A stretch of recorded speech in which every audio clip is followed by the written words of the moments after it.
Porque se você tem uma área de experiência do cliente, ou você tem uma estratégia de CX, e essa estratégia não muda a linha do financeiro, tem algo muito errado acontecendo. E assim foi indo. E quando eu cheguei no atendimento, eu percebi que quanto mais eu atendia bem os clientes, mais eles voltavam e me elogiavam pro meu chefe. Antes de chegar ao ponto de pensar que a IA vai substituir o atendimento humano, eu acho que é melhor a gente pensar como é que a IA ajuda quem faz o atendimento humano. Era uma vez. Bom dia, boa tarde, boa noite, você, fofoqueiro corporativo de plantão. Seja muito bem-vindo a mais um episódio do Era Uma Vez Podcast. E dessa vez, com uma convidada muitíssimo especial. Hoje, um papo de alto nível. Da pessoa que fala sobre gente feliz dá lucro e não enche o saco, com a pessoa que criou o livro, escreveu o livro Cliente Feliz dá Lucro. Gisele Paula, seja bem-vinda! Muito obrigada, Bruno, pelo convite de estar aqui com você. E bora falar, né, de gente feliz, cliente feliz, porque eu acho que é isso que a gente busca aqui com a experiência do cliente, né? Esse papo tinha que acontecer, porque ele acontece nos meandros do mundo corporativo. Bastidores. Nossa, cliente feliz dá lucro, gente feliz dá lucro. Será que eles se gostam, eles se odeiam? Como será são isso? concorrentes? Eles se batem na rua, atravessam a rua quando se veem? Não, isso não acontece, porque a Gisele é maravilhosa. Conheci a Gisele em 2019, palestrando num evento meu. Olha só. E Véspera agora... de pandemia ou já era pandemia? Já era pandemia. Já era. Então, 2020. 2020, verdade, 2020. 2020, o nome do evento era terrível, porque era o All Business Conference, em inglês. Quarentena Edition. Uma salada de letrinhas, mas ficou legal. Foram mais de 10 mil pessoas. Foi bom. Saímos na Exame. Olha, sensacional. A gente... Muito e foi bem bom. No comecinho do Instituto também, né? Foi, exatamente. Quando o Instituto nasceu em fevereiro de 2020. Um mês antes da pandemia. Então foi, assim, nos primeiros meses de Instituto. Lembrando que este podcast é um oferecimento da Era, a empresa que melhora a experiência do seu cliente, melhorando primeiro a experiência do seu colaborador. Então vamos começar do começo. Bora. Gisele, você é referência em experiência do cliente aqui no Brasil. Você está em diversos clientes, eu acompanho você lá no LinkedIn, no Instagram. Recentemente Mary Kay, Sicredi. Como que Gisele caiu de paraquedas no mundo da experiência do cliente? Engraçado que todo mundo cai de paraquedas, né? Ninguém chega e fala assim, não, porque eu planejei estar nessa área, né? Hoje eu acho que mudou um pouco e todo esse movimento que vem acontecendo no mercado de experiência do cliente gerou o desejo das pessoas estarem nessa área. Mas há 20 bolinhas anos, né? A gente não tinha essa perspectiva. Então, quando eu comecei atendendo clientes lá atrás, foi porque me colocaram para atender clientes, ponto. Né? Então, ó, você vai fazer esse trabalho aqui, atender clientes. Mas eu tive a grande oportunidade de começar minha carreira profissional numa empresa que ela era extremamente focada no cliente. Raro naquela época, muito raro. Ainda mais. Né? Ainda mais naquela época. E para você ter ideia do quanto essa empresa era centrada no cliente, as pessoas que trabalhavam no call center, elas eram promovidas para o saque. Então você chegava na empresa, passava por todas as áreas e depois que você já tinha conseguido experiência em todos os departamentos, você podia se inscrever para uma vaga do atendimento. Então quando eu cheguei, eu falei assim, é lá que eu tenho que buscar estar, né? Só que antes disso mesmo, de ir para essa vaga do atendimento, as outras áreas já tinham um relacionamento ali com o cliente, não era o call center ainda, mas já tinha relacionamento, atendia área de vendas, área comercial, os revendedores, uma empresa financeira, então tinha uma relação. E assim foi indo. E quando eu cheguei no atendimento, eu percebi que quanto mais eu atendia bem os clientes, mais eles voltavam e me elogiavam pro meu chefe. Aí eu tive a segunda sacada. Falei, tô entendendo. Se eu atender bem, eles voltam, me elogiam, meu chefe fica feliz comigo, eu fico feliz e o cliente fica feliz. Então, a história do cliente feliz dá lucro, ela começou comigo mesmo. Então, eu comecei atendendo os clientes, eles foram me elogiando, eu fui começando a ter destaque. Então, era uma atendente que começou a ter um destaque na empresa. Quem é ela? Todo mundo quer falar com ela. Todo mundo quer que ela atenda e resolva o problema. E assim eu fui tendo oportunidades. Fui crescendo, fui me desenvolvendo. Em resumo, eu fiquei nessa empresa 13 anos, né? Mas ali eu tive a grata oportunidade de aprender sobre atendimento, aprender sobre clientes. Me deram muitas oportunidades também de me capacitar. Então a empresa não abria mão do desenvolvimento dos colaboradores. Isso foi muito importante para minha carreira, né? E é uma coisa que você vê hoje no mercado muito raro acontecendo, de uma empresa investir no colaborador, de treinar, de dar esse espaço para o atendimento.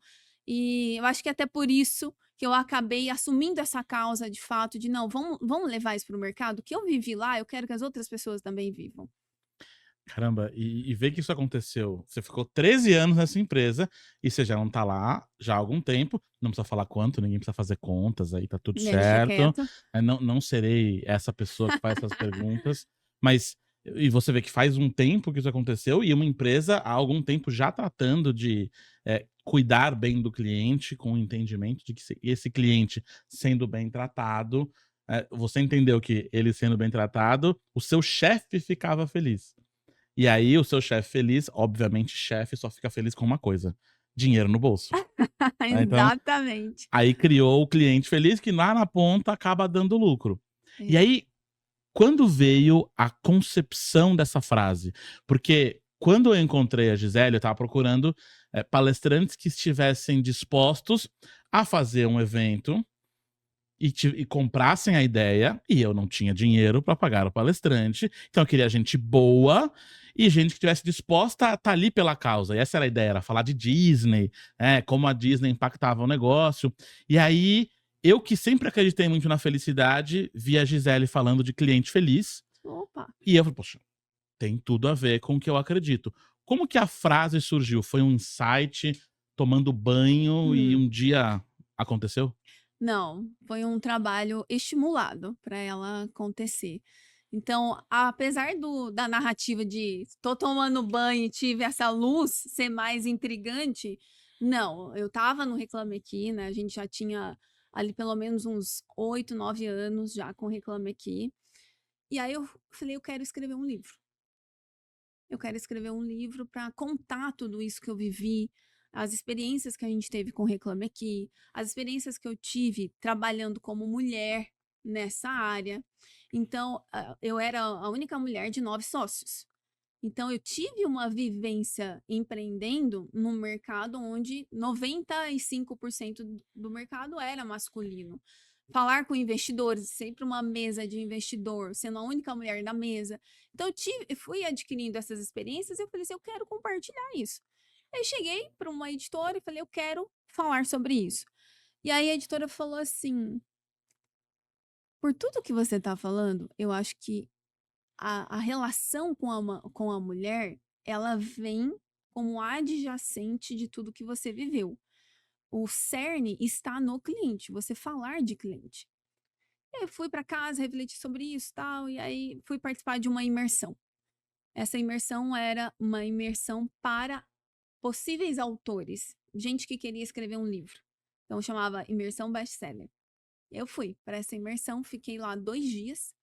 E nas atividades dessa imersão, tinha uma atividade lá que era você fazer já a narrativa do seu livro, todo um passo a passo nessa imersão. A narrativa do livro, qual é a mensagem central, e no fim você chega no nome do livro. Por último. É.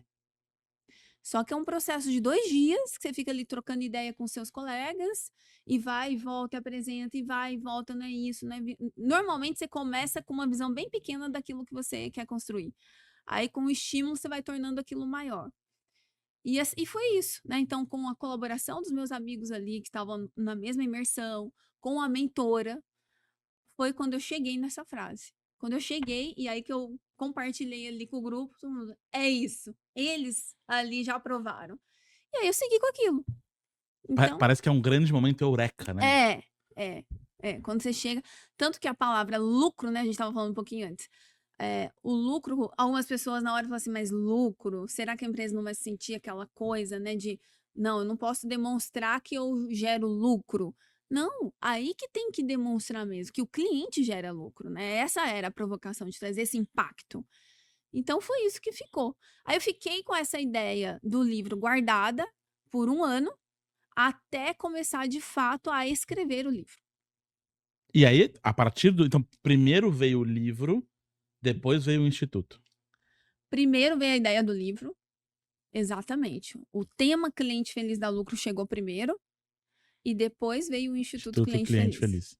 Muito legal. E aí, falando sobre cliente dá lucro, eu acho engraçado, eu já passei por algumas questões, não só porque o seu título, ele é fofo. Não tem um "não enche o saco", você não pode falar que o cliente não enche o saco, né. Ele é gentil, É, mas o pior é ele que é um título gentil. o pior é que é verdade, né, cliente feliz dá lucro, dá pra colocar o "não enche o saco", né, porque Uhum. o cliente que tá feliz com o que tá acontecendo, ele não vai te perturbar no Não, tá no no tendo call center. resultado? Acho que foi uma frase que você falou, que o melhor atendimento é aquele que não acontece, né. Então, Perfeito. ó, cabe aí uma intersecção de cliente feliz dá lucro e também não enche o saco. Podemos fazer variações. Dá pra encaixar. Podemos. Agora, cliente feliz dá lucro, a gente sabe. Você chegou a ver os dados de qual é a relação entre eu atender esse cara bem e o, sei lá, o LTV ou algum resultado final na ponta, para de fato você provar para o cliente, para o nosso cliente, que é o que contrata a palestra ou que contrata a consultoria, de que, amigo, funciona. Quando você chega nessa pergunta ou nessas interjeições, tipo, eu acho que você meio que abraçar a árvore. Uhum. Qual que é a sua resposta? Qual que é a resposta do instituto? Primeiro que nós temos muitos cases, então eu trago da minha própria vivência. Aí eu trago: "Olha, empresa X fez isso, teve isso de resultado, empresa Y fez isso". Tem um dos nossos clientes que a gente fez toda uma estruturação, não só de experiência do cliente, mas de atendimento, de pós-venda, de relacionamento com o cliente. Ele aumentou 57% as vendas dele. Ele aumentou para recomendação, clientes que compram e recomendam 73%. Então, esse cliente criou o que a gente chama, batizou, né, de central de fãs. Não é call center, é uma central de fãs. Então, a gente criou algo tão incrível que não dá para não ver, né? Então, eu trago primeiramente os nossos históricos, as nossas chancelas, e depois a gente traz os números de mercado.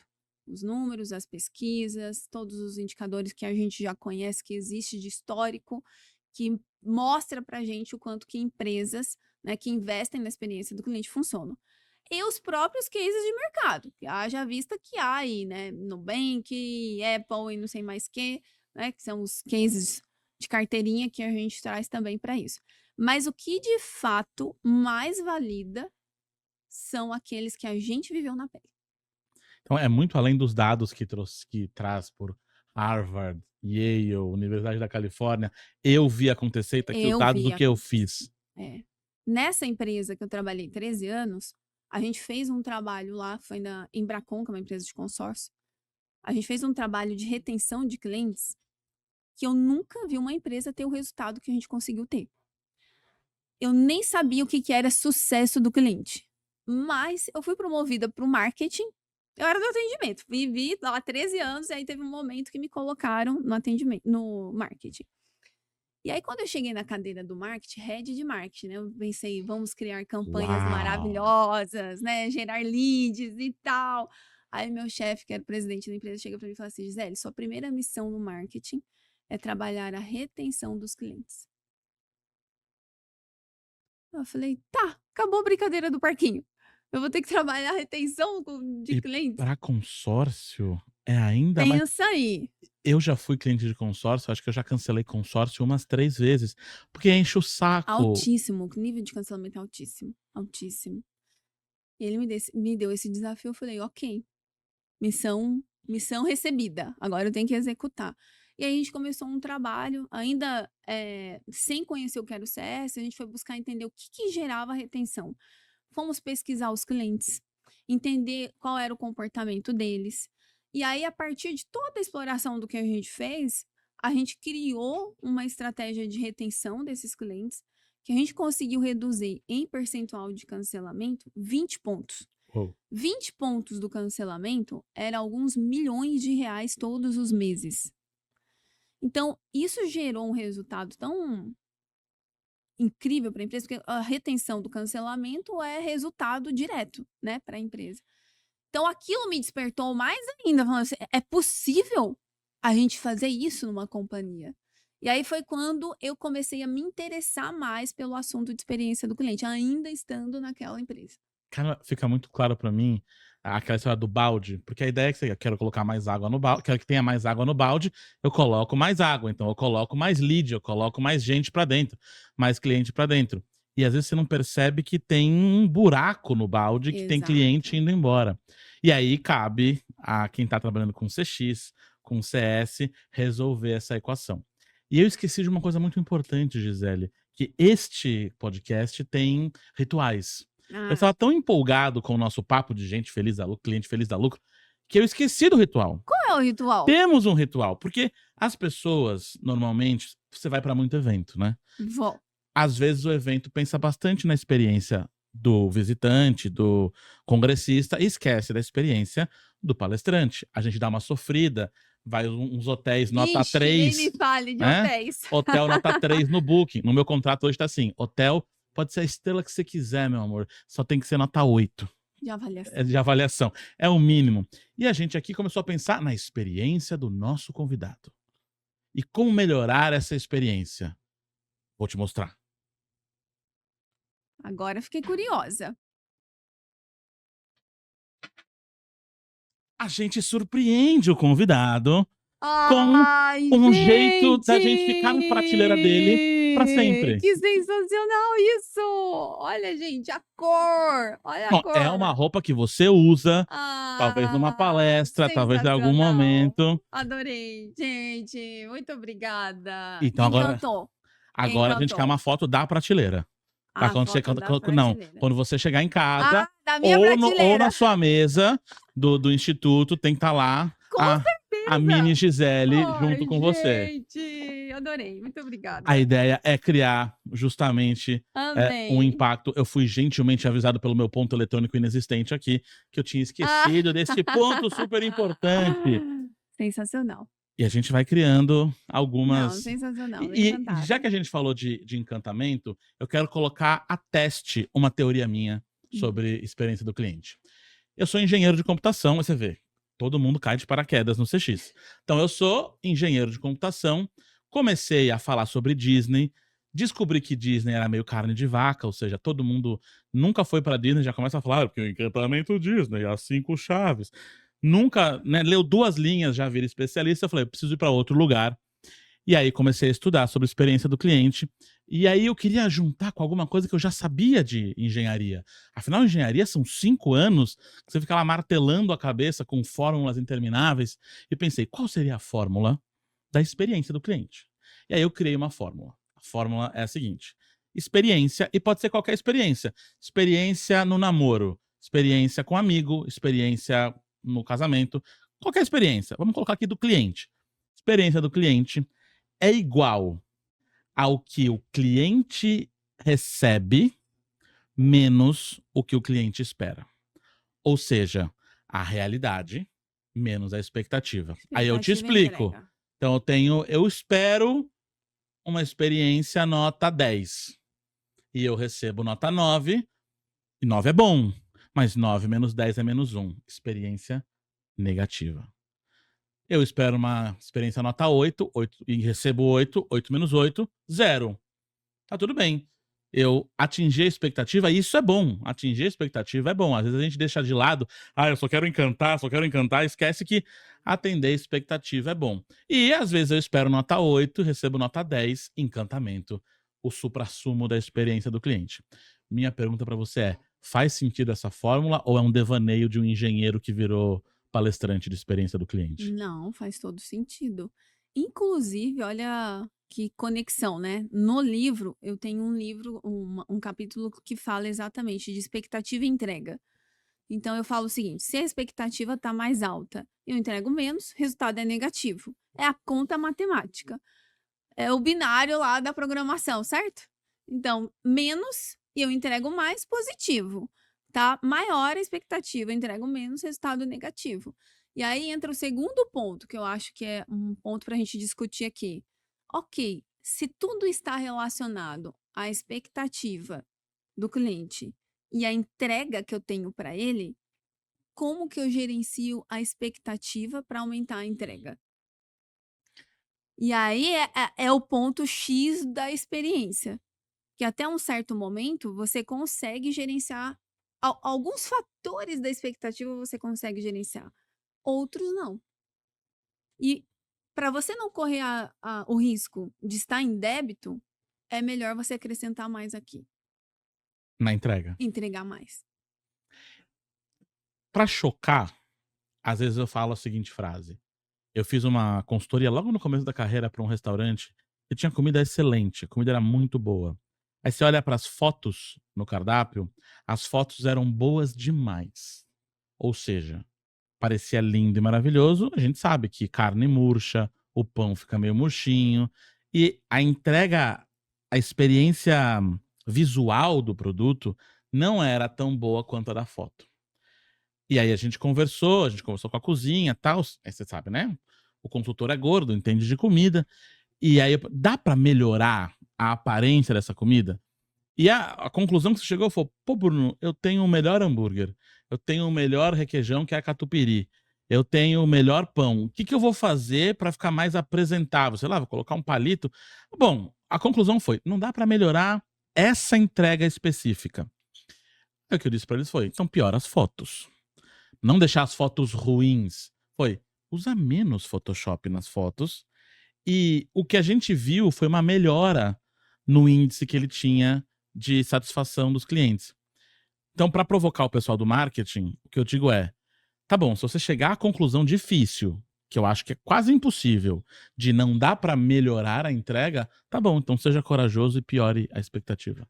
Piora o marketing. Você acha que faz sentido? Eu não falo que é piorar, mas você não estimula a expectativa ser alta, né. Então eu vou dar o exemplo do que eu vivi. Eu comprei um carro importado. Na concessionária, onde eu fiz a compra, impecável a experiência. Então tinha um cafezinho lá com o logo da marca em cima do café, eu escolhia qual café eu queria tomar, um sofá maravilhoso, tudo black na concessionária, aquela experiência, assim, futurística e tal. Quando eu fui para minha primeira revisão desse veículo, a revisão era nos fundos da concessionária, numa portinha branca, e o sofá, juro para você, era menor do que isso aqui, ó, para você sentar e aguardar o resultado ali do orçamento para revisão. Café, água, Esquece. não tinha. Então, expectativa de quando eu comprei altíssima e depois eu tive uma entrega ruim. Isso aqui dá pra gente controlar? Dá, porque se eu tô entregando muito mais de experiência na Uhum. venda e entregando menos de experiência no pós-venda, eu já sei, não preciso de matemática para isso, já sei que vai ter uma quebra, né. Então, talvez não era piorar a venda, A expectativa criada. mas subir aqui, né, muita discrepância entre um e outro. E você vê que é algo sintomático, né, porque você vê que tem um esforço gigantesco para concretizar a venda, e num primeiro momento, imagino que, pensando em carro importado, deve ser maravilhoso a experiência, tá com um carro novo, o cheirinho do carro novo, e aí Total. quando você chega na revisão, você espera aquela mesma casa que você Exatamente. viu, né, talvez ali falte alguém de CS, talvez. Enfim, essa jornada ela não foi mapeada, Com certeza. basicamente. Nós também já atendemos aqui muitas empresas para mapear a jornada do cliente. Uma dessas empresas chegou para mim e falou assim: "Não, Gisele, mas jornada eu já tenho mapeada". Eu falei: "Ótimo, então a gente parte dela, né, não precisa partir do zero". Que medo dessa jornada mapeada. Aí antes da gente dar, né, os próximos passos, eu falei: "Vamos fazer o seguinte, vamos marcar um horário, vocês apresentam pra gente a jornada que vocês têm hoje". E trouxeram. Quando eles trouxeram, A jornada estava bacana mesmo, estava bem desenhadinha, mas ela ia até o momento que pagava o crédito para o cliente, que era uma empresa financeira. O cliente recebeu o crédito, Acabou aí. acabou a jornada. Eu falei: "Gente, o restante da jornada, onde tá?". "Não, a gente Acabou o só budget. a gente só mapeou até o pagamento do crédito". Eu falei: "Então, esse cliente vai ficar com vocês 20 anos, e depois? Nenhuma empresa consegue ficar com um cliente 20 anos, e depois o que que vocês vão fazer?". Então a gente precisa olhar para essa base. Eles podem comprar mais, eles podem recomendar, eles podem indicar, então faltava esse outro pedaço, entende? Então, às vezes, mapeia só um pedaço, que é o processo da venda em si, e depois despenca. E é justamente depois da compra que acontece os maiores estresses. Porque antes da compra, as empresas tendem a cuidar um pouco mais, né? É. Porque é o momento que eu tô Tendem a deixar namorando. mais redondinho ali, né? Claro que se não der certo, o cliente vai embora e não compra. Depois que ele Uhum, comprou, é aquela história do namoro, do casamento, né? Eu não vou dar a isca pra quem já pegou, e aí você deixa a coisa descambar. E é aí que a gente normalmente tem que trabalhar com as empresas para que elas entendam a necessidade de uhum. continuar pensando na experiência do cliente e tudo mais. Agora, Perfeito. eh, você falou que você começou no atendimento, e aí a gente começou a falar de experiência do cliente. Existe uma concepção errônea aí, não aí no que você fez, mas das pessoas, de achar que experiência do cliente é Uhum, atendimento. Não é. uhum. Como você definiria, o conceito de experiência do cliente? Porque para mim, eu acho muito difícil conceituar coisas básicas. Porque, às vezes você pega algo que você usa no dia a dia, e é tão óbvio o que que é, e aí quando você senta na cadeira para conceituar fica difícil. Eu, por exemplo, nas palestras, até a gente conversou sobre isso, eu uso evidências. Eu coloco evidências, e aí a gente vai falar do C-Day, quem quiser entender como funciona tem que ir no C-Day, Uhum. mas eu uso evidências para mostrar o que que é uma experiência. A pessoa vive uma experiência. Mas aí eu não tenho música, eu tenho só a Gisele falando. O que é a experiência do cliente? Sabe quando comecei a estudar sobre isso? Eu achava muito confuso entender esse conceito de experiência do cliente na teoria. Porque na prática a gente conseguia entender, mas na hora que você ia para literatura, o termo técnico, ele era muito confuso de explicar até. Como é que você explica para um CEO de uma empresa que é a soma de todas as interações? Espera aí, então vamos pegar uma planilha para contar aqui. Não, não é isso. Então, ao longo do tempo, eu fui entendendo que experiência do cliente é como a gente faz o cliente se sentir em cada interação. É só isso, é muito simples. Se é a partir do sentimento, que sentimento eu estou despertando em cada interação? Sentimento positivo ou negativo? Se é negativo, eu preciso ajustar, eu preciso melhorar. De forma simples, direta e básica. Experiência do cliente é como a gente faz o outro se sentir em cada interação. Cirúrgico. E aí eu acho que vendo não, né, pensando na cabeça de um CEO, quando você usa na frente de um CEO a palavra sentimento, que é algo quase não, é intangível de fato, você recebe muitos olhares do tipo: "Hã? Como assim? E como é que eu meço o sentimento?". Que aí é outro ponto que eu queria entrar, e a oportunidade de falar com você sobre isso é incrível, que é: "Ah não, experiência do cliente eu vou medir NPS, Hum, vou medir NPS". Eu já estive à frente de um setor de experiência do cliente que nem NPS se media, o que pra mim é um grande erro, porque eu tenho que medir a lealdade do cliente à marca, que é o que faz o NPS. Mas as pessoas mais uma confusão que é, o NPS é o que mede a experiência. Então, para alguém que está começando hoje a vender picolé na praia, vender brigadeiro na rua, o que que ela tem que ter em mente na hora de medir e saber se o cliente dela está satisfeito e se ela está causando bons sentimentos nesse cliente? Olha, se a gente parte da premissa de que experiência é como o cliente se sente em cada interação, você perguntou como é que esses CEOs, né, essa alta liderança olha. E eu sempre trago para os meus alunos que quando você está numa mesa de direção, C-level, você tem que falar a língua do CEO, o idioma do CEO. Então, eu não posso falar só de sentimento sem trazer dados. Eu não posso falar de sentimento sem trazer que resultado aquele sentimento vai trazer para a empresa. Então, sim, é sobre como ele se sente e esse sentimento é que vai estimular ele a comprar mais ou não. Então, eu termino a frase trazendo qual é o ROI que a empresa vai ter com aquilo. E para medir se a gente está tendo esse ROI mesmo ou não, eu preciso ter indicadores. Esses indicadores vão me dar direção. Se eu estou gerando uma experiência que vai trazer retorno para a empresa. Porque se você tem uma área de experiência do cliente ou você tem uma estratégia de CX e essa estratégia não muda a linha do financeiro, tem algo muito errado acontecendo. Porque se você não aumenta a satisfação e essa satisfação não faz o seu cliente, pelo menos, se ele não quiser comprar, mas pelo menos ele te indicar mais, tem algo errado. Não está gerando o efeito que realmente precisa. Por isso que eu sempre falo assim, cuidado para você não sair fazendo coisas soltas, coloca o cappuccino rosa, coloca não sei o que lá, coloca, vamos melhorar isso, vamos botar um cheirinho. E não amarrar isso numa estratégia e medir, porque às vezes você está gastando, achando que está fazendo experiência e você está colocando um monte de mimos para o cliente que não está te trazendo resultados.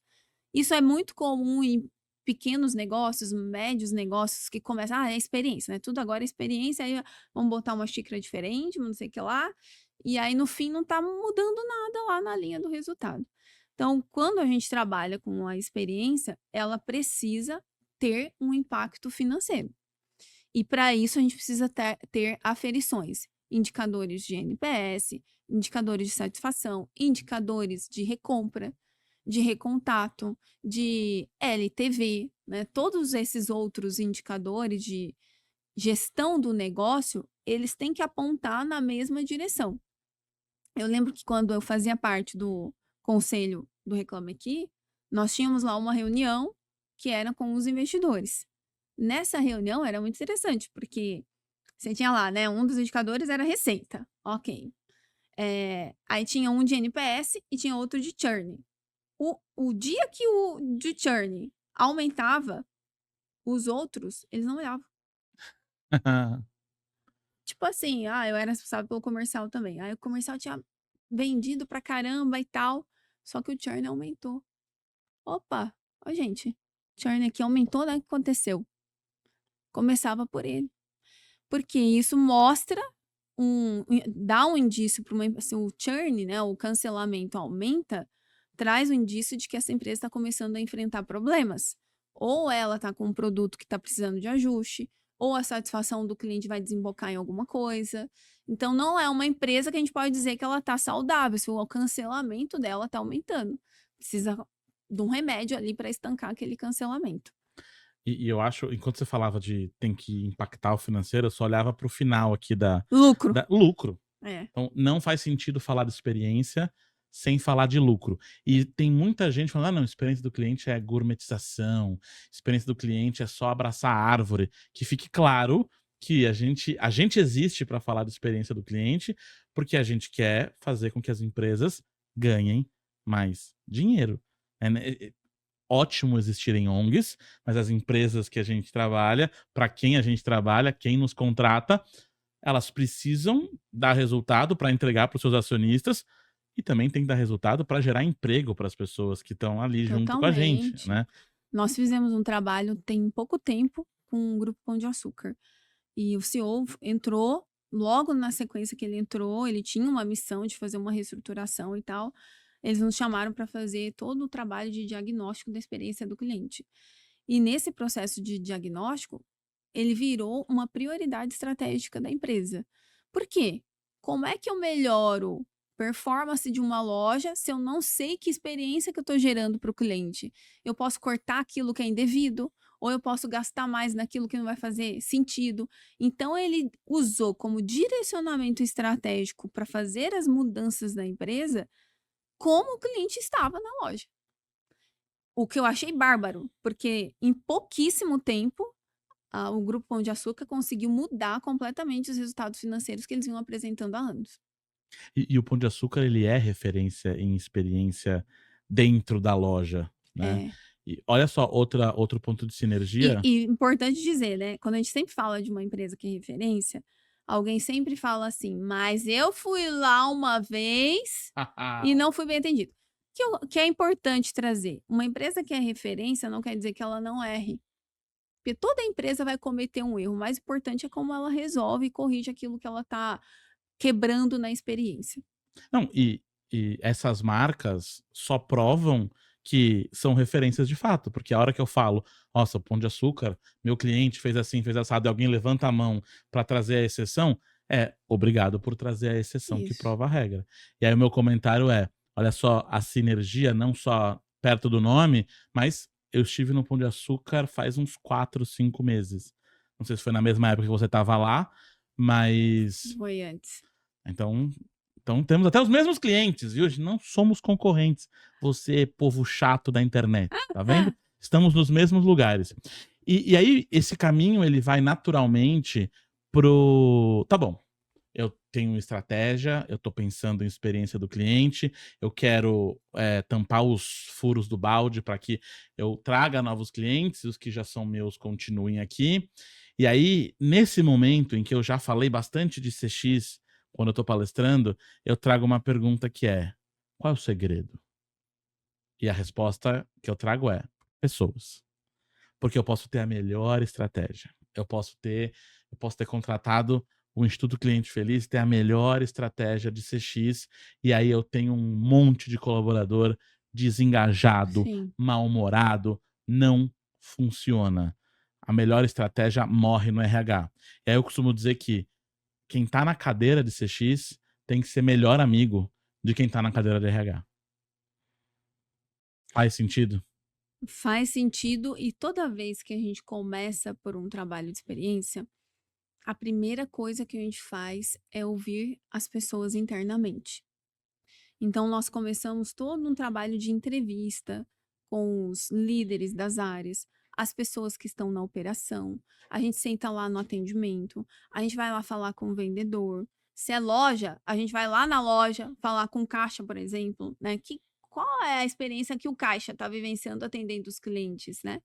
Então, a gente começa ouvindo as pessoas e dali a gente tem um pré-diagnóstico já só de ouvir os próprios colaboradores da empresa. O que ela poderia já fazer sem a presença de uma empresa É de especializada ali, graça. né. Ouvir tá de graça. Então, lógico, né, que você tem que fazer isso com metodologia, para o resultado que você vai obter ali não ser enviesado, ou ser mais uma queixa do que uma visão do colaborador frente ao cliente, né, para ter realmente essa separação. É uma queixa do colaborador ou é uma percepção em relação ao cliente? Então a gente faz esse trabalho que dura ali às vezes 1 mês, 40 dias, ouvindo as pessoas.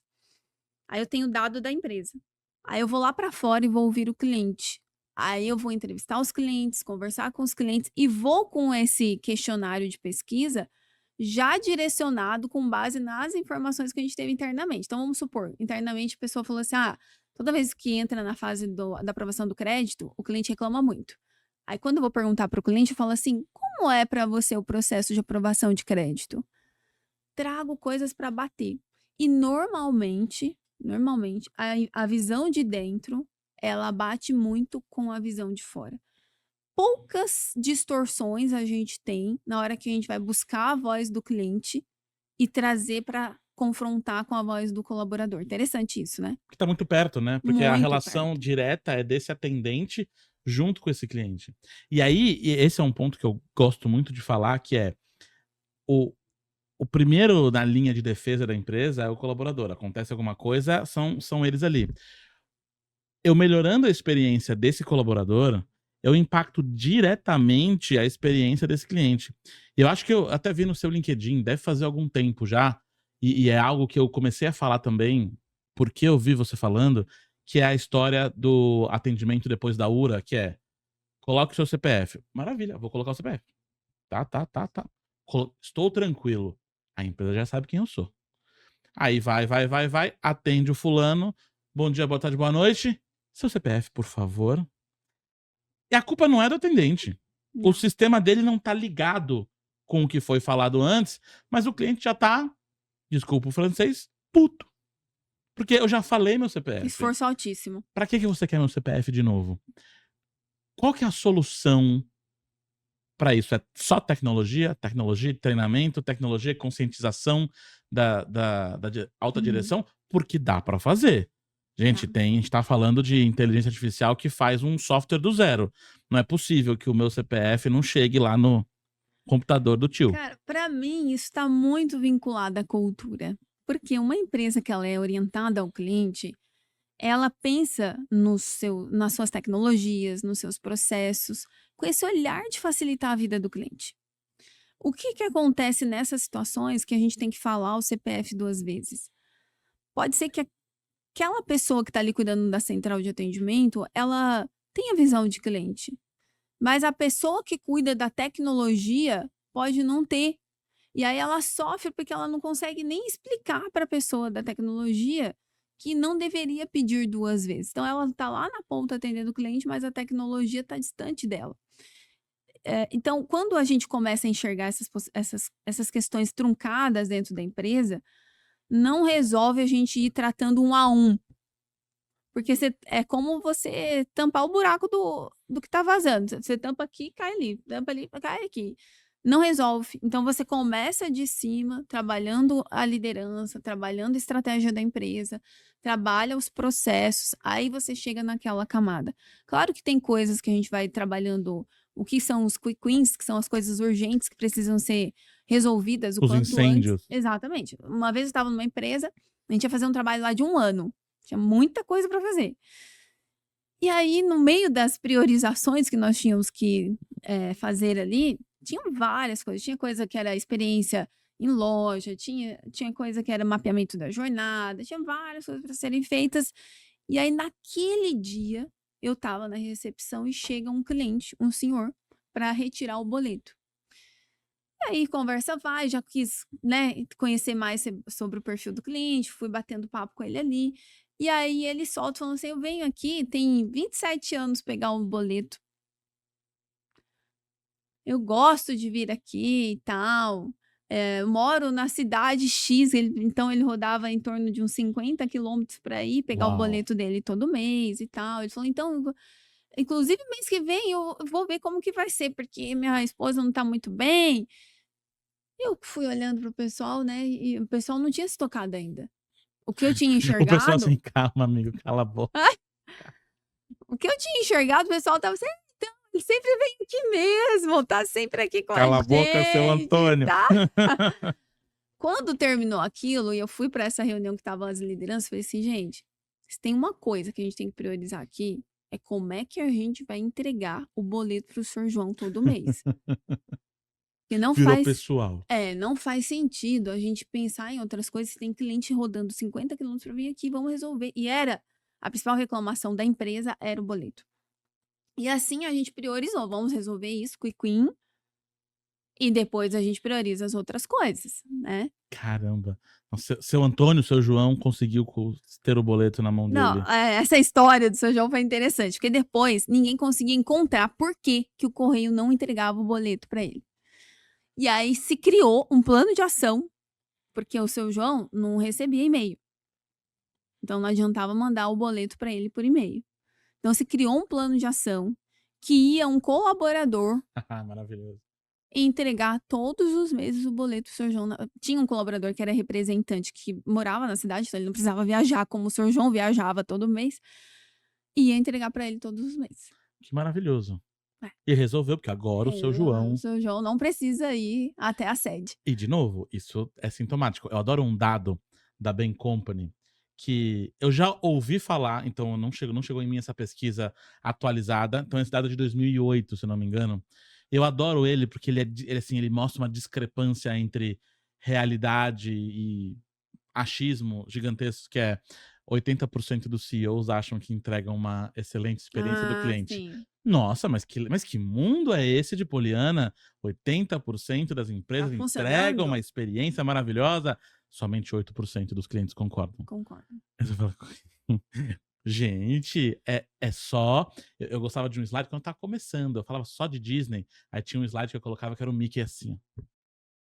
E aí quando você vai no significado de atender no dicionário, não sei se o dicionário agora tá igual, mas agora se a galera vai no Google, mas juro por Deus, a primeira palavra era ouvir.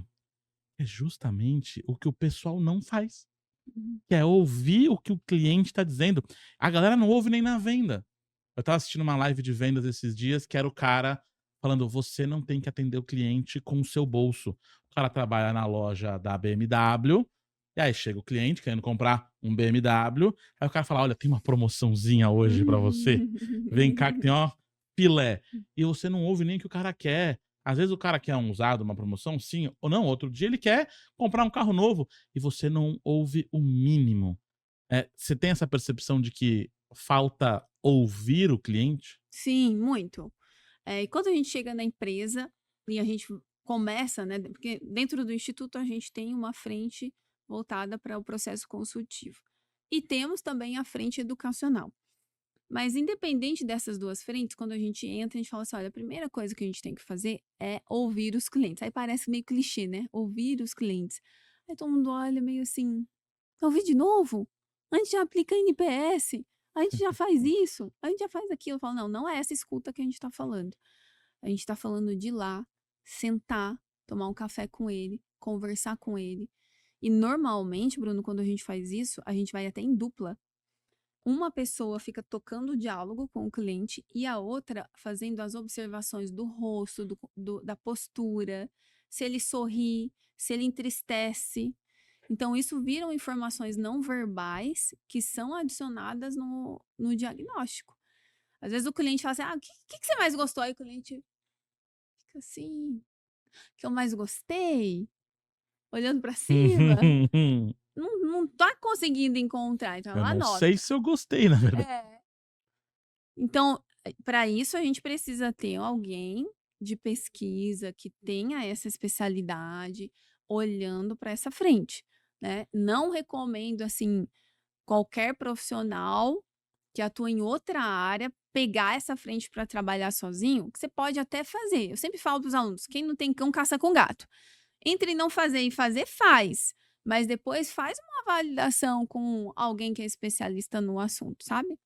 Mas quando a gente vai para essa frente, vamos ouvir os clientes? Né, confia, confia que a gente vai se surpreender. E aí quando a gente volta com as informações, de fato, não era a prioridade da empresa aquilo. E aí depois que a gente traz, opa, então isso daqui virou prioridade agora, a gente ia para um lado, agora a gente vai ter que ir para o outro, E passa a entender o que está acontecendo, o que é ótimo o que é quando ótimo. você tem um erro sinalizado. E É. aí a gente começa a ver como que cada detalhe importa. Eu gostava muito de falar quando era só Disney: "Nossa, a Disney pensa nos detalhes e tudo mais". E eu gosto muito de um post seu falando sobre o estilo de escrita na hora de falar com o Ah, cliente. sim. A gente tem um curso que chama Escrita Encantadora. Maravilhoso. Porque É. assim, primeiro assim, copy, eu tenho um ranço, acho que a palavra é ranço, Ah, que existem conceitos mundiais e, assim, de longa data, tipo, escrita publicitária, Washington Oliveto.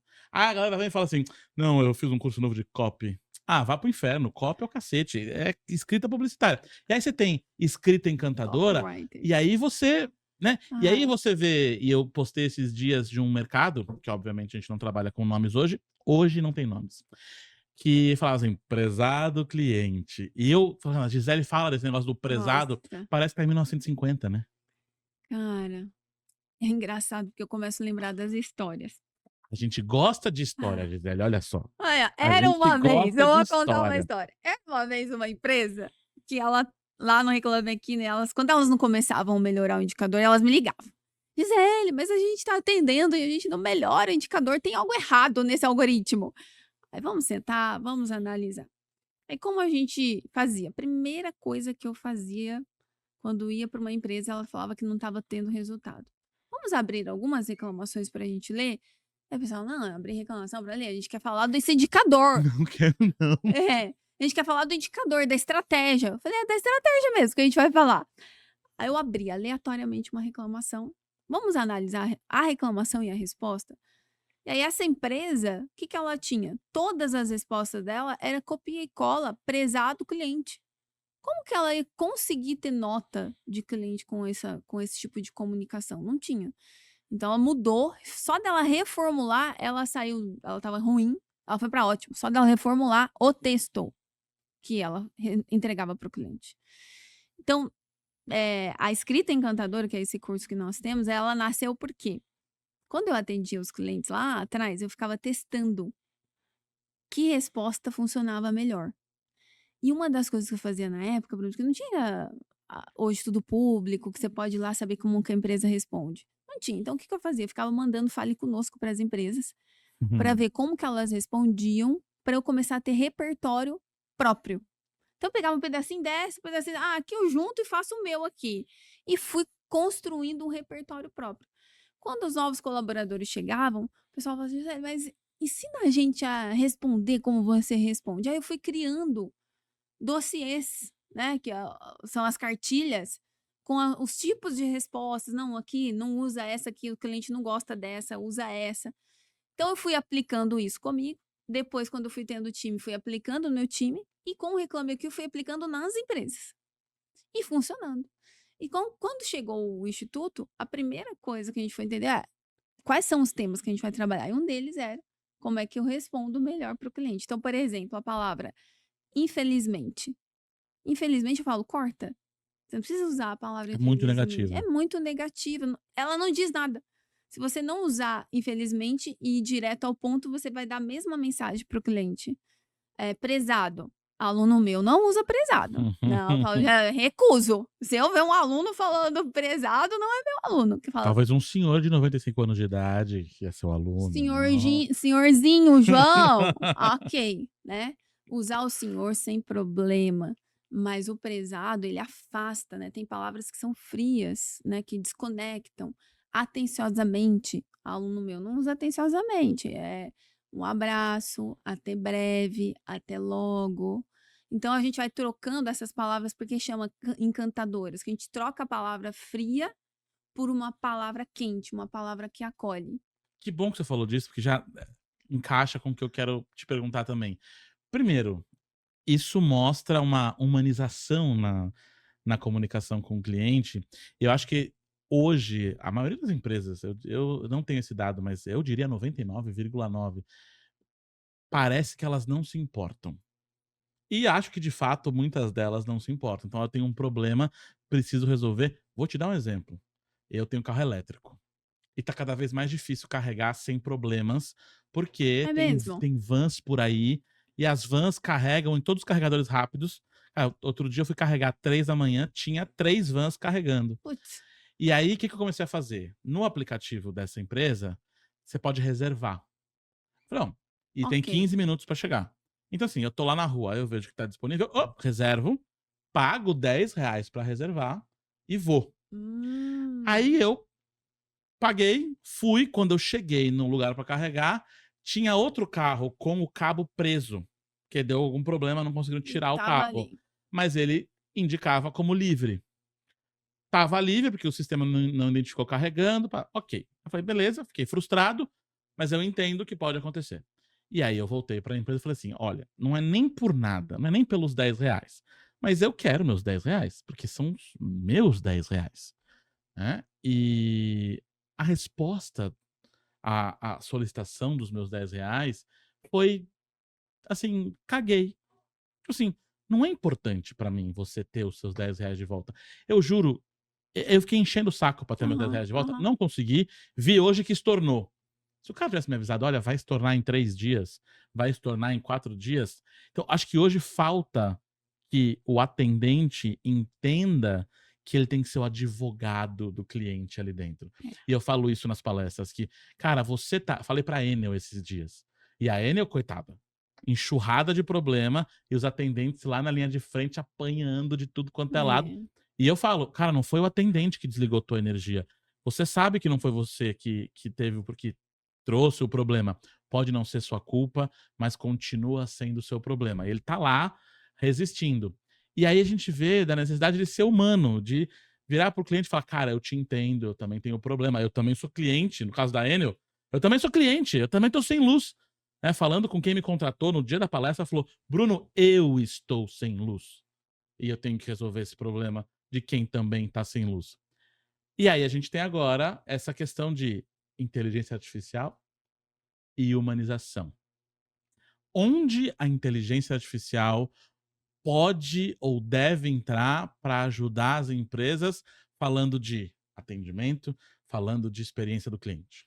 Nossa, você leu meu pensamento, porque de fato a gente tá aqui, né, falando sobre comunicação encantadora e hoje tem esse recurso tão acessível. Se eu não sei escrever de maneira encantadora, se eu tenho dificuldade, se eu não tenho repertório, O ChatGPT já fez seu curso? Mas dá não. para ensinar, Eu hein? posso Dá para ensinar, mas você ensinar. sabe que o meu é ensinado, né. Eu expliquei tudo pra ele: "Ó, não usa essas palavras, esse não é o meu jeito de falar". Ele tá Então educado ele já. fez seu curso já, Ele já já, fez. já. Na verdade, ele fez uma mentoria, né, direta. Mas, eh, tem muita gente que fala assim: "Ai, mas eu tenho dificuldade desse repertório, o que que eu escrevo?". Poxa, pede ajuda, né, tem a ferramenta para te ajudar. Hoje eu vejo a inteligência artificial, para quem tá nesse papel de responder clientes, primeiro, a inteligência artificial, ela tem muito mais habilidade, né, obviamente, porque ela, aprende sozinha e ela tem um repertório de máquina que um humano não tem, então ela consegue construir qualquer tipo de resposta em segundos. A gente como humano, a gente fica ali, né, pensando: Que palavra que eu uso aqui, né, vou, apago, volto", e a IA faz isso. Então a IA, ela é, por natureza, mais humanizada que o ser humano. Que maluquice, né? Maluquice isso. Na hora de responder o cliente, ela não vai responder prezado. Se você der o direcionamento para ela não vai responder prezado, ela vai trazer o fator humano ali. Ela é mais eu empática, porque ela é treinada para isso, e ela não tem uma coisa que nós humanos temos: ego. Então, às vezes, o atendente, ele veste tanto a camisa da empresa, que na hora que ele vai para a resposta, ele vai como se fosse para o embate. Pé no peito. Eu tenho que ir aqui para o embate, defender a empresa. Uma vez me perguntaram, né, numa palestra, falaram assim: O que que uma empresa tem que fazer para os atendentes atender bem os clientes?". Primeiro, tirar o crachá. A primeira coisa é tirar o crachá. Tira essa armadura de que você tem que defender a empresa. É uma pessoa que está ali para se relacionar com você. Então, a inteligência artificial não tem o ego que a gente tem. Então, ela tem parâmetros que você vai dar para ela. Mas antes da gente chegar ao ponto de pensar que a IA vai substituir o atendimento humano, eu acho que é melhor a gente pensar como é que a IA ajuda quem faz o atendimento humano. Então, como é que eu trago um assistente para quem atende? Como é que eu crio um repertório para quem não tem um repertório, né? Eh, e como é que eu trago ali, ao invés de ser o manual do colaborador, né? Eu trago uma IA que dá resposta para ele em tempo real. Cara, fala isso para o cliente. Fala isso aqui, ó, isso daqui vai ser melhor do que isso que você está falando. Ser um assistente do atendente. Eu vejo que não vai demorar muito para que a gente tenha atendentes muito mais produtivos e muito mais felizes, e que eles gerem muito mais satisfação para os clientes se eles tiverem a ajuda desse superpoder da IA. Insights, né? Tem uma coisa que eu me apaixonei quando eu comecei a trabalhar com a Era, que é a empresa que patrocina o podcast. Eles me apresentaram o software deles e aí eles até falam: "Bruno, você só fala disso". É porque eu acho muito legal essa parte que é, primeiro é a história do CPF, que é garantir que o sistema esteja Connect. conversando e conecte o que o coitado do cliente digitou lá no começo, mas que dentro da ferramenta deles tem um momento de insights. Então, eu tô lá quietinho ou esperando o próximo atendimento, e aí tá tocando lá a Gisele. Aí já aparece aqui pra mim assim, ó: "Gisele já ligou hoje. É a terceira vez que ela tá ligando. Fica ligado, porque, Legal, ó, e ela ligou porque legal. ela tá Isso é muito enfurecida". bom. Que aí quando o Isso atendente é muito pega bom. no Não telefone, tá desavisado. ele fala: "Ô, Gisele, você me desculpa". Cara, se o atendente pega o telefone e fala assim: "Brunão", eu falo: "Oxe, como assim? Tem alguma coisa?". É diferente essa empresa. Nossa, esse é o software do sonho que as empresas, que os atendentes buscam.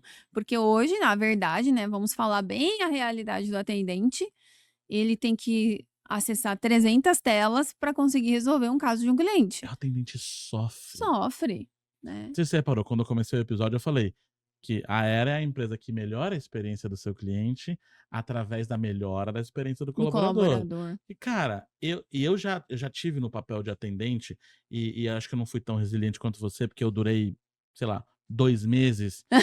E eu durei 2 meses porque teve um dia que eu surtei e o cliente falou: "Eu vou te matar". Eu falei: "Então vem". Ah! Então vem. E aí, no outro dia, eu cheguei na empresa, tava por acaso passando uma viatura da Polícia Civil. Eu falei: "Agora eu me lasquei, o cara era policial, eu vou morrer". E, cara, é estressante demais, porque em 100% dos casos, a culpa não é do atendente. Não, E em 100% dos casos, cai em cima dele. E eu entendo, eu falo isso para os atendentes. Vai cair em cima de você, porque para aquela pessoa, é você. você é a empresa. Você é o Instituto Cliente Feliz. Você é a Samsung, você é a Apple. Não adianta você falar assim: "Ah, é porque é o financeiro, é a logística". Não. Amigão, é você ali. E aí, às vezes, é muito peso para se carregar. Então, dá para melhorar a experiência do cliente, melhorando ali como aquela mulher, aquele homem trata aquelas pessoas e como eu posso aliviar esse fardo tão pesado das costas deles, né. A prioridade número 1 de quem é gestor de áreas de atendimento deveria ser a experiência do colaborador. Como é que eu trago mais agilidade, performance, experiência para ele fazer o melhor trabalho que ele realiza para o cliente. A Netflix faz isso muito claramente. Então, se você conversa com os gestores de atendimento da Netflix, eles inclusive já estiveram em alguns eventos nossos, eles falam assim: o nosso foco não é a satisfação do cliente. O nosso foco no atendimento é a satisfação do colaborador. Eu tenho que pensar dia e noite como eu facilito a vida do colaborador.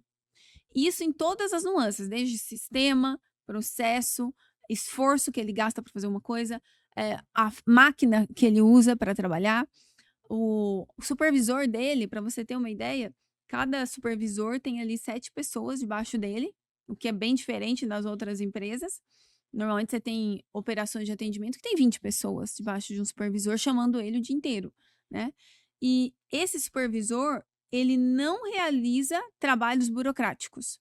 Então, precisa preencher essa planilha aqui para o RH. Essa planilha aqui, esse relatório para o gestor. Ele não faz isso. O foco desse supervisor é fazer coach da equipe dele. Que sonho. Que sonho. É, é assim que funciona a Netflix. Então, aí a gente começa a entender, né, por que que algumas empresas têm resultados diferentes, porque elas pensam diferente. E eu adorei que você falou isso, porque para mim há uma diferença gritante entre gestão e liderança. Eu preciso das 2. Então a gestão vai tratar da burocracia, eu vou escolher quem vai ficar onde, em que momento, eu vou trabalhar dados estratégicos, Uhum. e a liderança vai tratar de inspiração, vai tratar de cuidar das pessoas. Então eu digo que líder larga o chicote, não funciona mais, líder cuida de pessoas e pessoas cuidam de resultado. Eu te pergunto, Gisele, quantos colaboradores você tem hoje no instituto? 20. 20 colaboradores. Pensa assim, você tem uma folha de pagamentos ali todo mês, de 20 pessoas. Faz assim, pega esse dinheiro todo, fica pra você comprar blusinha no shopping. E você resolve tudo. Que tal? Não, nunca. Não dá, né? Hum. Porque quem dá o Ninguém cresce resultado sozinho, exato. são as pessoas, né. Você sozinho, você vai até um certo ponto, depois você fica limitado, aí você precisa das pessoas. E se essas pessoas não estiverem bem, elas também não vão poder te ajudar. Então eu sempre falo lá no instituto, nós somos uma empresa que a gente quer ter resultado, que a gente quer ter crescimento, que a gente quer performance, que a gente quer escala, mas sem matar ninguém, sem deixar ninguém doente, entendeu? Então a gente sempre tenta trazer esse olhar do humano. Uma das coisas que a gente tem lá no instituto, por exemplo, falando de boa prática, nós temos um negócio que chama print do bem. Print do bem foi uma coisa que a gente falou, a gente precisa estimular as pessoas a cuidarem das suas próprias saúdes, porque também tem isso, tem gente que se entrega para o trabalho e não cuida de si. Uhum. E às vezes nem é uma questão da própria empresa. A pessoa se entrega, ela é o perfil dela, de workaholic e tal. Então a gente falou assim, a gente precisa estimular as pessoas a cuidarem de si. Aí nós pegamos quais eram os elementos que a Organização Mundial da Saúde dizia que eram elementos importantes para você manter o equilíbrio mental, emocional e o físico, elencamos isso e criamos uma gincana. Então, se você faz lá atividade física, você tem 20 pontos. Se você toma água, você ganha 5 pontos. Se você passeia com o seu cachorro, você ganha X pontos. Ao final de 2 meses, a gente faz a apuração. E aí, os 3 primeiros colocados, eles ganham dias de folga. O melhor prêmio pro Melhor CLT brasileiro. prêmio, melhor prêmio, Bruno. Toda vez que eu falo isso, o pessoal fala assim, aonde manda o currículo que eu quero, né? Mas olha que maluco isso. A gente teve que fazer um estímulo para as pessoas cuidarem de si. Se cuidarem. É uma reflexão importantíssima. Quando eu tô tratando com alguma plateia e tá dentro do briefing, eu falo assim, olha, a empresa pagou pra eu estar aqui. Aí eu brinco, eu não sou barato. Uma palestra não é Não um é? ativo, não é um preço barato. Então a empresa pagou pra dar isso aqui pra vocês. Então tem uma empresa capitalista malvadona que decidiu gastar dinheiro comigo pra trazer você aqui, pra trazer essa informação pra você aqui. Ela investiu em você. Por que você não tá investindo em você? Tirar um tempo pra olhar um curso, gastar um dinheiro com um curso de vez em quando, olhar pra sua saúde, tomar água, fazer academia. Você sabe que no primeiro episódio desse podcast eu fui desafiado a voltar pra academia e eu Opa, voltei pra academia e já comecei a emagrecer. opa, você pode já participar do Print do Bem lá do Instituto. Eu quero. 20 pontos, você já ganha. Já comecei com 20 pontos. E parece básico, mas a gente esquece de se cuidar. É aquela história do avião, de primeiro coloque a máscara em você. Mas e meu filho pequeno, de 5 anos? Não. Primeiro em você, não porque é egoísmo. É primeiro você, porque se der algum pau, sei lá, né, desmaia quem tá sem máscara. Aí você desmaia sem máscara e seu filho também sem. Então, primeiro garante que você tá bem pra poder cuidar do outro. É tão básico que a gente se esquece tanto, né? É a mesma coisa a questão do home office, né? A polêmica do home office, ter ou não ter home office, enfim. Hoje o meu modelo é home office. Embora boa parte do tempo a gente está dentro dos clientes, então é um home office meio disfarçado, porque Uhum. a gente fica muito fora de casa também. Mas o que eu sempre falo quando me perguntam, é bom o modelo home office, você ter gestão de uma equipe home office? Apesar da minha equipe ser pequena, eu sempre falo o seguinte, quem não quer trabalhar, não trabalha em nenhum lugar, no presencial ou em casa. É o que eu acredito. Então, ou você cria modelos de gestão que orienta essas pessoas, que gerencia essas pessoas, estimula essas pessoas a entregarem, ou independente do lugar, ela vai estar fazendo o que está fazendo e não está, né? Aquela pessoa que só fica no cafezinho no Fingindo que presencial. trabalha. É pior até, porque você fica enlouquecido com aquela pessoa que não sai do café, né? Ou fica atrapalhando alguém que quer trabalhar. Então, isso daí tá onde? É mais na cultura do que no formato. É home office ou é presencial? Não importa. A questão é qual é a sua cultura? Quais são os seus pontos de controle? Qual é o seu modelo de gestão, né? Lá no Instituto, por exemplo, a gente tem vários rituais. A gente está no modelo home office, mas tem ritual semanal, tem ritual diário, a gente tem medição de performance semanal. O que você está entregando, o que você está fazendo, não fica ninguém desassistido. É claro que eu entendo que empresas maiores, elas têm uma complexidade maior de gestão, Sim. que deveria estar sob a responsabilidade do líder daquelas pessoas, que não necessariamente está fazendo o seu papel ideal. Então, eu também entendo que as grandes companhias têm lá seus 20 mil funcionários, 10 mil funcionários, fica difícil dela garantir que o seu modelo de gestão seja aplicado de ponta a ponta. Então, também entendo por que as empresas acabam optando pelo presencial. Mas eu sempre falo, depende muito da cultura e do modelo de gestão. E isso vai sendo cascateado de acordo com a melhora. Eu acho que você não consegue colocar o home office agora, tudo bem, eu te entendo. Não precisa ser o Dino-chefe, o Jurassic Boss, que vai não se preocupar com a vida da pessoa ou com o bem-estar. Você pode ir cascateando isso ao longo do tempo para melhorar a saúde, o bem-estar das pessoas. Gisele, infelizmente, esse é aquele momento. Falei infelizmente, tá vendo? Falei infelizmente. Corta, brincadeira. Gisele, acabou o nosso papo. É aquele momento que lembra do Jô? A galera faz. Chegamos ao fim. E chegamos, a gente pode fazer junto. 1, 2, 3 e chegamos ao fim de mais um episódio do Era Uma Vez Podcast. Gisele, você tem alguma mensagem final que você queira deixar pro pessoal? Deixar o seu arroba, deixar o arroba do Instituto, Bora! fazer o convite. Eu não sei se vai passar antes ou depois, mas acho que vai passar antes, hein? Vai passar antes? Se não passar antes, eu vou mexer os pauzinhos pra passar antes. Ah, Entendeu? então você pode. Vai passar antes. Oba, Vai oba. passar antes. Então vamos fazer o convite. Vamos. Inclusive, eu ouvi boatos que há um mestre de cerimônias incrível. Incrível. Vai gerar uma experiência maravilhosa para os nossos convidados. Nem vou falar quem é, viu, gente? Não conte, não conte.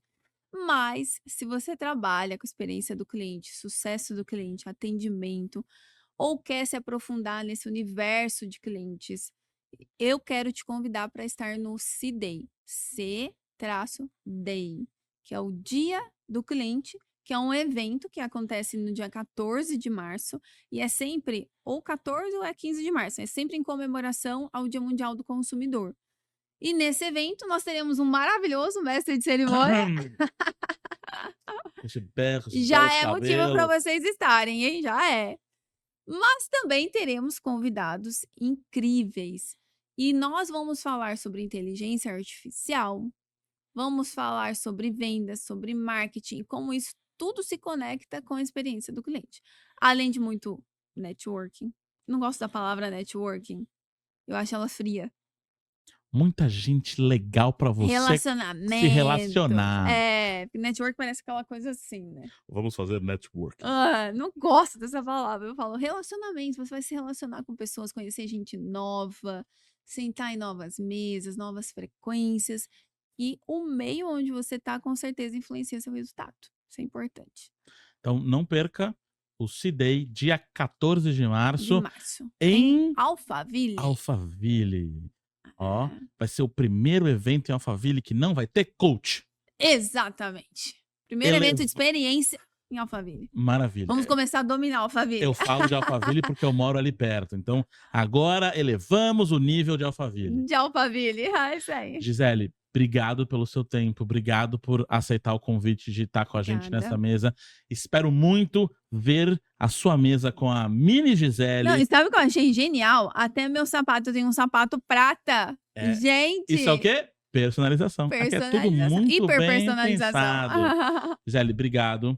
Nos vemos no C-Day. Vai ser incrível. Vem com também a gente. Te vejo no C-Day. Por favor, venha me assistir. Que a melhor coisa pro palestrante é estar no palco o dia inteiro, entendeu? O palestrante vai ficar lá 20 minutos, vai embora. Eu vou ficar o dia inteiro no palco. Nem eu vou ficar o dia inteiro no palco. Gente, é isso. Eu sequestrei a mãe dela e falei assim, vai deixar? Aí ela deixou. Muito obrigado mais uma vez por você assistir este episódio do Era Uma Vez Podcast, episódio super, mega, ultra especial. Lembrando, e a gente já falou aqui algumas vezes, este podcast é um oferecimento da Era, a empresa que melhora a experiência do seu cliente, melhorando a experiência do seu colaborador. Muito obrigado e espero que tenha ficado claro para você neste episódio que cliente feliz dá lucro, que gente feliz dá lucro, é felicidade na veia. Muito obrigado, até o próximo.